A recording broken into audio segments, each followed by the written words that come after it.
This is a topic we're gonna throw on the table too. Did you see the little Uzi Vert wearing a purse with Young Thug?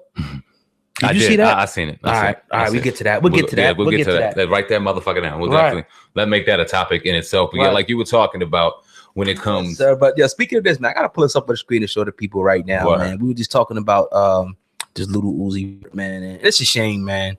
You know what? I'm gonna ask you that. You get to this first, man. What do you tell your son when you see something like this? When they put a picture up, little Uzi Vert, and everybody can see this right now on the screen. It looks like a little Chanel bag or something right there. You know what I mean? That's Young Thug. And it's like a boutique, and he got some. It's like a purse. Is that a purse? It's a fucking purse. It's a purse. Look like an expensive purse. Look like you got some Moscato right there. Like, what's going on with this shit? What do you say to your son? I don't say anything to him because he ain't watching that shit. Thank God my son has an old soul, and I got my eye firmly on what he has going on. And if he ever had questions about it, but you never bring that bullshit home like that. That ain't what a man's supposed to do. Right. And I'm not anybody who's within that code. If you live, that's you. I'm not trying to say anything bad, but it's an obvious agenda going on. This is hilarious. And it was funny, 21 Savage. I don't know if you've seen the comment section. What he put. I'll put that right on the screen right now, and I'll make sure I show you. We'll drop the boom. Actions speak louder than words. That is, you see what he said right there now. But it was funny because he thinks completely opposite, and he's probably on the same mindset we are. What are you doing? And he's a Philly rapper. Let's talk about this real quick. Good. Let's talk about this. I want to get to it, but go ahead. No, we got to. Yeah, no doubt. He's a Philly rapper. Now, you wouldn't, in your wildest fucking dreams, imagine that this brother Lil Uzi Vert is a Philly rapper. Not to mention, probably one of the most successful Philly rappers behind Meek right now. Yeah, of course, behind Meek, but even of all time. Yeah, when you look at numbers, like he is up there, and it would destroy your brain if you really looked at greatest Philly rapper number wise of all time, and he was 2 behind Meek. It would go, whoa, what the fuck, for real? Wait, he's even from Philly. So talk to me about just the culture. And I don't know, man, because even today's culture, you got your trendsetter Shady. Shout out to that brother right there. Sir. You got a lot of different Philly rappers out there still giving authenticity to the Philly sound and just giving it back. When we remember the Petey Cracks, we remember the Beanie Siegels, the Freeways, the Cassidys, the E Nesses, they ain't had no purses on. No, they didn't have no purses. Gutter as fuck. They didn't have no fucking pink hair or nothing like that. It was funny because I heard Meek Mill. He was saying, he said that little Uzi Vert, he said, tell your son, because he said, Meek Mill said his son is growing dread. He said, little Uzi Vert told him, you know what I mean, tell his, son not to, tell your son not to dye his hair like mine. He said, nigga, he got his hair like that because of you.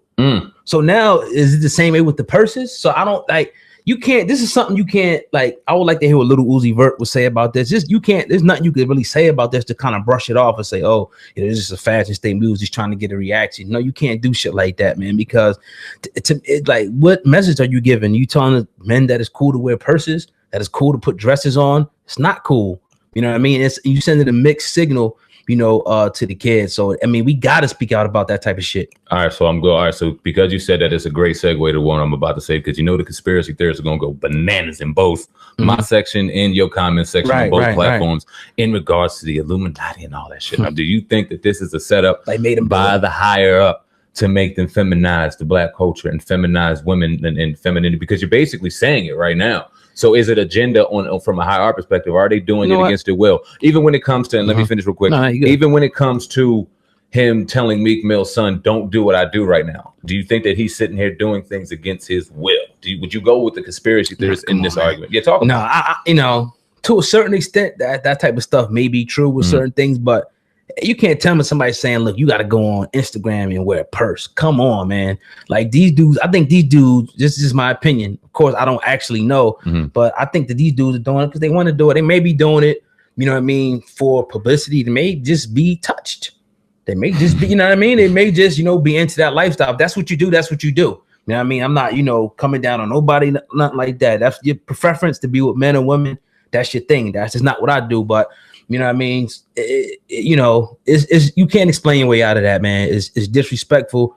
It's disgusting at the end of the day. And you sending the wrong message to the children. You have to be responsible. We know we're going to get with the lyrics. We know we're going to get some of the nigga shit. We understand what conditions that people come from. But y'all to be perpetuating that other stuff, come on, man. You should know better than that. What do you say to the Dave Chappelle of old when he goes and talks about the whole dress situation in Blue Streak? And he tells how Hollywood almost was aggravated because he couldn't wear the dress and how they were perpetuating dress. And then we evolved to that later in the 2000s where we kind of seen this coming, even with Lil Wayne, and we were kind of real critical of what he was doing with the skinny jeans and the hair. We were like, yo, what the fuck are you doing? What are you doing? And then the skinny jean era came about. Now it evolved to this. And it's funny that Young Thug and Birdman are one and all, and then the same thing with Lil Wayne. That's just funny. I guess it's a coincidence, but is it just a culture now, and can we blame them because it was kind of they were kind of painting that picture and getting them ready for that early on? Because I mean, you got to say any one of these people will tell you their ultimate idol will probably be Lil Wayne. But who? Go ahead, yeah. And I mean, go ahead. You finish. Nah, but I mean, when you say culture, what you mean? You mean is it like part of hip hop now, or just what hip hop has become? Is that what you're saying? Has hip hop become men wearing dresses and purses? Nah, hell no, because it's such a renaissance in hip hop that I think it overshadows the bullshit that's going on. And I think we see the bullshit for what it is.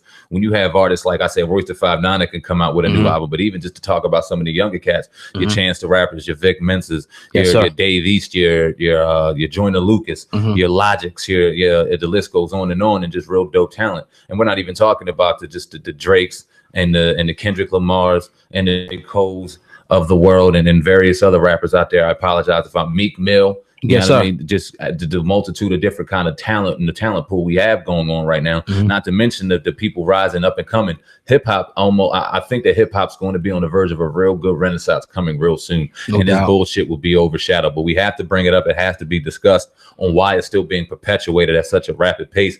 And we, like you said, we got to talk to Lil Uzi. We really ask him the question on, bro, like, you from Philly? It ain't the first time either. No, we seen that pink shit he had on at one time. And I crack the fuck up every time I see it. It's funny as hell. What you doing, bro?